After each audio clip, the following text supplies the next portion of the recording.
26 сөз. Біздің қазақтың қосқан аты алдында келсе, күреске түсірген балуаны жықса, салған құсы алса, қосқан иті өзгеден озып барып ұстаса, есі шығып бір қуанады. Білмеймін, содан артық қуанышы бар ма екен? Әй, жоқ та шығар. Осы қуаныш бәрі де қазақ қарындастың ортасында бір хайуанның өнерінің артылғанына, я бір бөтен адамның жыққанына мақтанарлық не орны бар? Ол озған, алған, жыққан өзі емес, яки баласы емес. Мұның бәрі қазақтың қазақтан басқа жауы жоқ, беттей нәрсені бір үлкен іс қылған кісідей қуанған болып, ана өзгелерді ызаландырсам екен демек. Біреуді ызаландырмақ шариғатта харам, шаруаға залал, ақылға теріс. Әншейін біреуді ыза қылмақтың несін дәулет біліп қуанады екен. Жә, болмаса ана ыза болушы соншалық неге жер болып қалады екен? Жүйрік ат кейде ол елде, кейде бұл елде болатұғын нәрсе. Қыран құста, жүйрек ит те кейде оның қолына, кейде мұның қолына түсетұғын нәрсе. Күшті жігітте үнемі бір елден шыға ма? Кейде ана елден, кейде мына елден шығады. Мұның бәрін адам өз өнерімен жасаған жоқ. Бір озған, бір жыққан үнемі озып, үнемі шығып жүрмейді. Соның бәрін біле тұра, жерге кіргенде я бір арамдығы, жамандығы шыққандай болып, несіне ұялып қорланады екен. Енді осылардан білсеңіз болады. Надан ел қуанбас нәрсеге қуанады. Хам және қуанғанда да не айтып не қойғанын, не қылғанын өзі білмейді.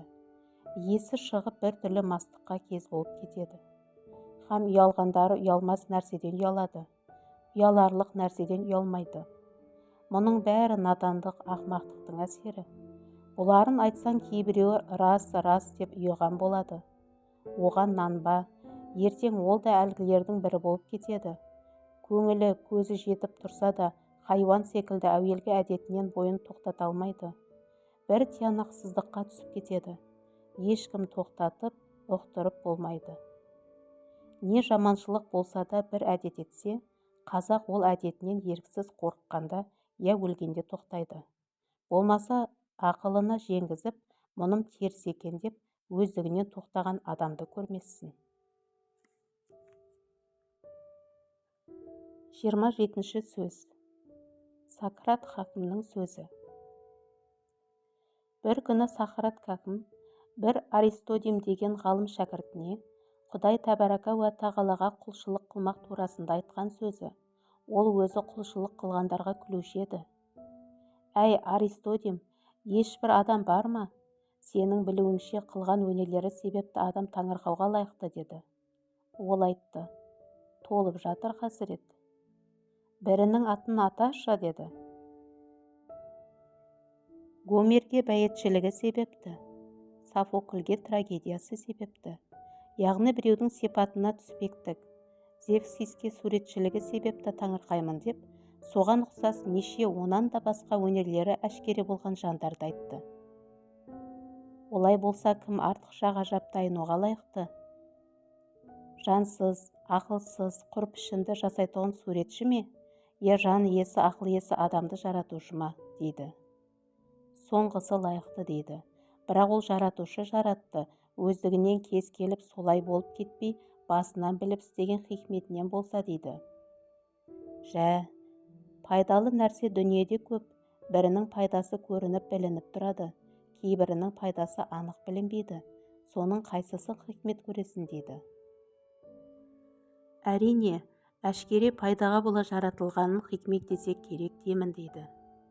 Жә, олай болса, адамды жаратушы Хауаси Хамса Захри бергенде тахик ойлап, олардың пайдасының барлығы түгел оған мұқтаж боларлығын біліп бергендігі әшкере тұр ғой. Әуелі көзді көрсін деп беріпті. Егер көз жоқ болса, дүниедегі көрікті нәрселердің көркінен қайтып ләззат алар едік. Ол көз өзі нәзіктігінен керегіне қарай ашып, жауып тұрсын деп қабақ беріпті. Желден, ұшқыннан қаға берсін болсын үшін кірпік беріпті. Маңдай теріні көзден қағып тұруға керек болғандықтан Басқа тағы керегі бар қылып қас беріпті. Құлақ болмаса, не қаңғыр, не дүңгір, жақсы үн, күй, ән ешбірінен ләззат ала алмас едік. Мұрын иіс білмесе, дүниеде болған жақсы иіске ғашық болмақ, жаман иістен қашық болмақты қолымыздан келмес еді. Таңдай, тіл, дәм білмесе, дүниеде не тәтті, не қатты, не дәмдінің қайсысынан ләззат алар едік. Бұлардың бәрі біздің пайдамыз емес пе? Көзді, мұрынды ауызға жақын жаратыпты. Ішіп жеген асымыздың тазалығын көріп, иісін біліп ішіп жесін деп. Бізге керегі бар болса да, жеркенерлік жері бар тесіктерді бұл бастағы ғазиз білімді жерімізден алыс апарып тесіпті. Мұның бәрі хикметпен біліп істегендігіне дәлел емес пе депті. Сонда Аристотим Тахик ойлап тексергенде, адамды жаратушы артық хикмет иесі екендігіне һәм махаббаты менен жаратқанына шүбәсі қалмады. Олай болғанда және не ойлайсың? Хамма мақлұқатты жас балаларына елжіретіп, үйірілтіп тұруын көргенде, уа хамма мақлұқаттың өлімін жек көріп, тіршілікте көк қылмақшылығын тілеп, ихтихат қылуын көргенде, өсіп өнуінің қамында болудан басқа істі аз ойламақтары, бұларының бәрі жұрт болсын, өссін, өнсін үшін. Солардың жаратқанда көңілдерін солайша ынтықтандырып қойғандағы һәм мұның бәрі жақсы көргендігінен екенін білдірмей ме дейді. Ей Аристотим, қалайша сен бір өзіңнен, яғни адамнан басқана ақыл жоқ деп ойлайсың деді. Адамның денесі өзің жүрген жердің бір битімдей құмына ұқсас емес пе?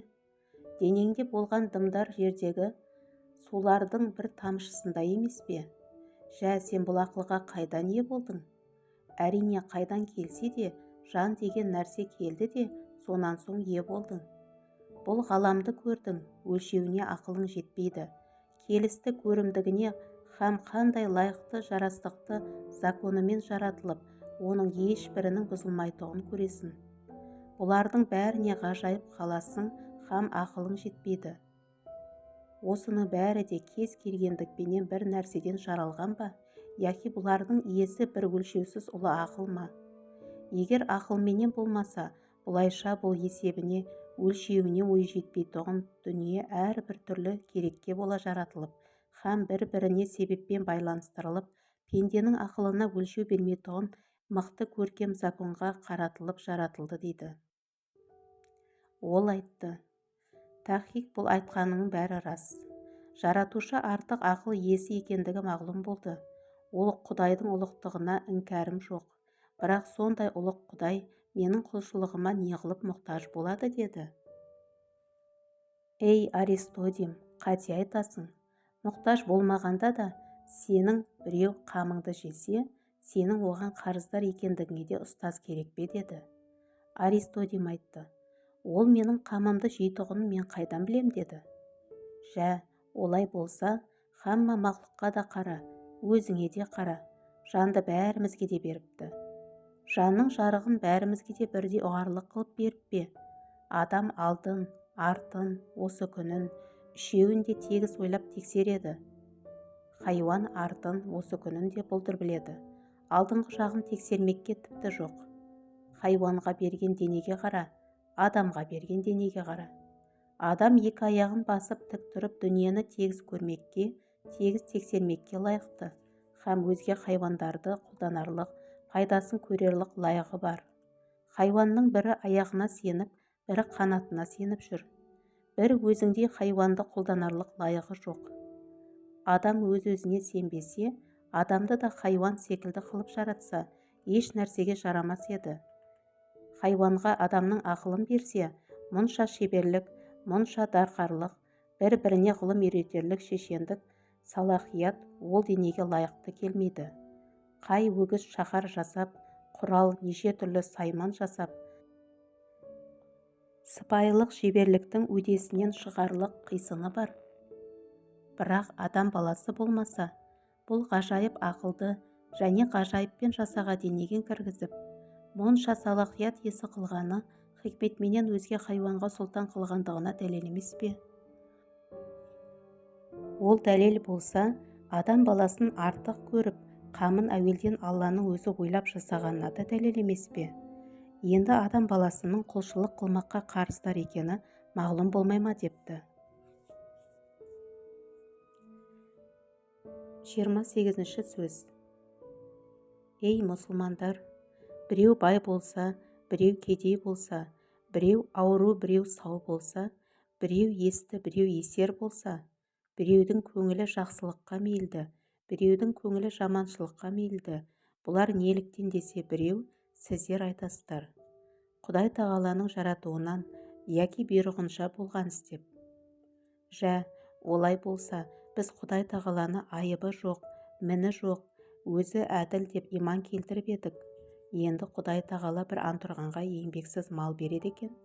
Бір Құдайдан тілеп, адал еңбек қылып пайда іздеген кісінің еңбегін жандырмай, қатын баласын жөндеп асырарлықта қылмай кедей қылады екен. Ешкімге залалсыз бір момынды ауру қылып қор қылады екен. Қайда бір ұры, залымның денін сауылады екен. Әке-шешесі бір-екі баланың бірін есті, бірін есер қылады екен. Тәмам жұртқа бұзық болма, түзік бол деп жарлық шашып, жол салады екен. Түзікті бейішке шығарамын деп, бұзықты тозаққа саламын деп айта тұр. Пендесінің біреуінің жақсылыққа мейілдендіріп, біреуін жаманшылыққа мейілдендіріп, өзі Құдайдың құдіретімен біреуін жақсылыққа бұрып, біреуін жамандыққа бұрып жіберіп тұрады екен. Осының бәрі Құдай тағаланың айыпсыз, мінсіз, ғафур рахимдығына, әділдігіне лайық келе ме? Жұрт та, мүлік те өзінікі. Бұл қылғаның не дей аламыз? Өз мүлкін өзі не қылса да қыла береді. Оны айыпты болды дей алмаймыз десең, өз сөзің Құдай тағаланың айыбы. Міні жоқ емес, толып жатыр, бірақ айтуға бата алмаймыз дегенің емес пе? Олай болғанда, пенде өз тырысқандығымен де не табады? Бәрін қылушыға қылдырушы өзі екен. Пендеге өкпелейтұғын еш нәрсе жоқ. Кім жақсылық, кім жамандық қылса дағы, Құдайдан келген жарлықты қылып жүр екен дейміз бе? Құдай тағала әрбір ақылы бар кісіге иман парыз, әрбір иманы бар кісіге ғибадат парыз деген екен.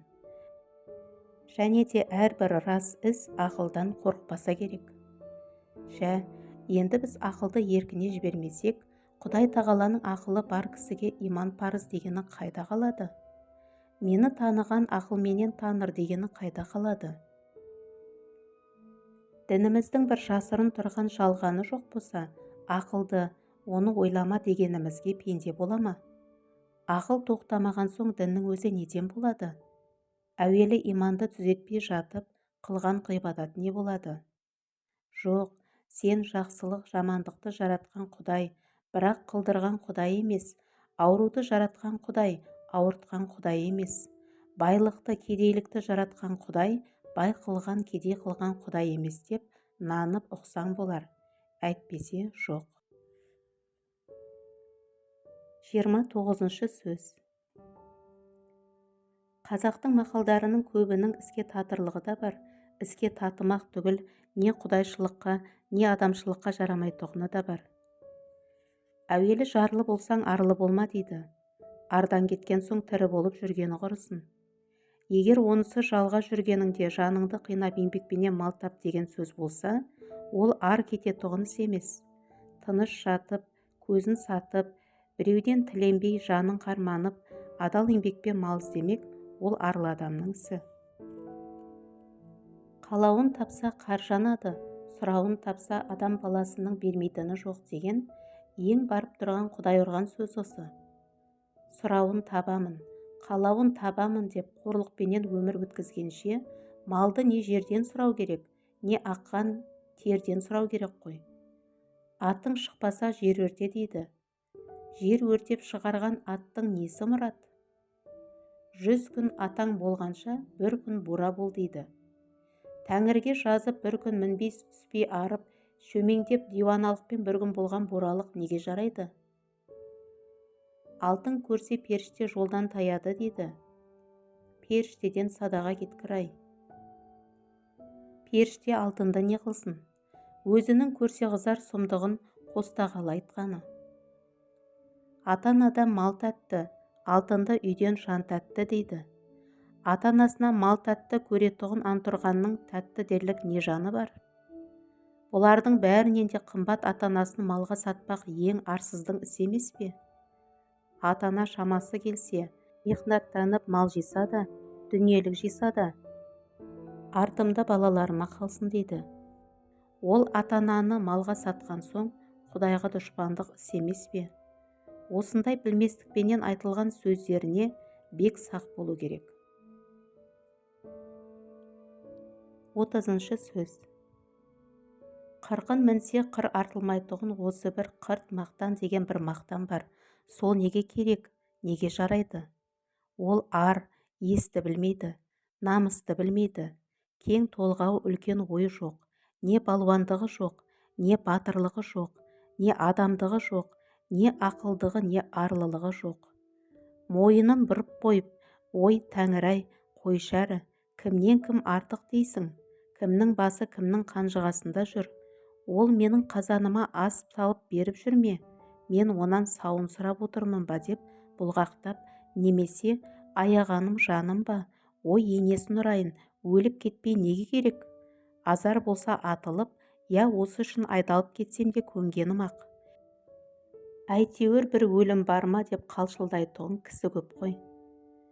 Өздерің көріп жүрсіңдер, осы айтқан сөз бойына лайық қазақ көрдіңдер ме?